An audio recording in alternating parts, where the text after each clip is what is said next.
How's your love? When I ran for my calling to the ministry 44 years ago, I had to ask God, don't you have to like people first? Notice I didn't even approach the question of love, but lowered my standard to mere like. After all, I thought, if you're going to be a minister of God, you should have a heart for people like Jesus did when he was on earth. The Bible tells us so. It says, the one who does not love does not know God, for God is love. 1 John chapter 4, verse 8. Do you know God? If so, that must mean you love. Wow, I have to love you? If I don't know you, I'm not sure I even like you. What a tall order to live up to. How do we live in the face of this declaration as Christians while knowing how much we don't measure up to this grand standard? God's love for us is above anything we know in this life. He tells us to come to him just as we are, with all our burdens. Matthew 11:28. And also promises to receive us and not cast us out. John 6:37.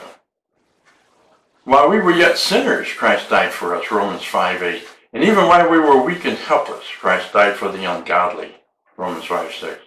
Not for good or loving people. He loved and loves us. He is not waiting for us to do something first. He loves us not because we chose him.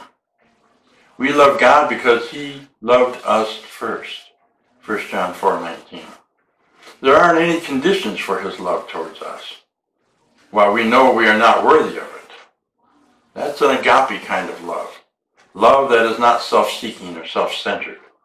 Love that doesn't love something because it's beautiful, but rather takes something unworthy and ugly and makes it beautiful.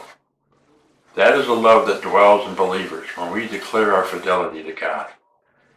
Jesus replied, anyone who loves me will obey my teaching. My Father will love them, and we will come to them and make our home with them. 1 John 14:23. This is the vertical aspect of God's love for us.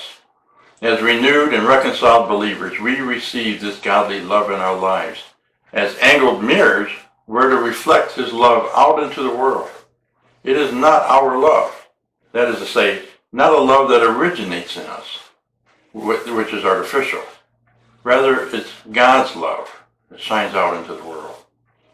You see, when I recognize God's love for you is the same love he has for me, and a love that I've experienced from him in my life, I can then have a genuine interest in your eternal destiny.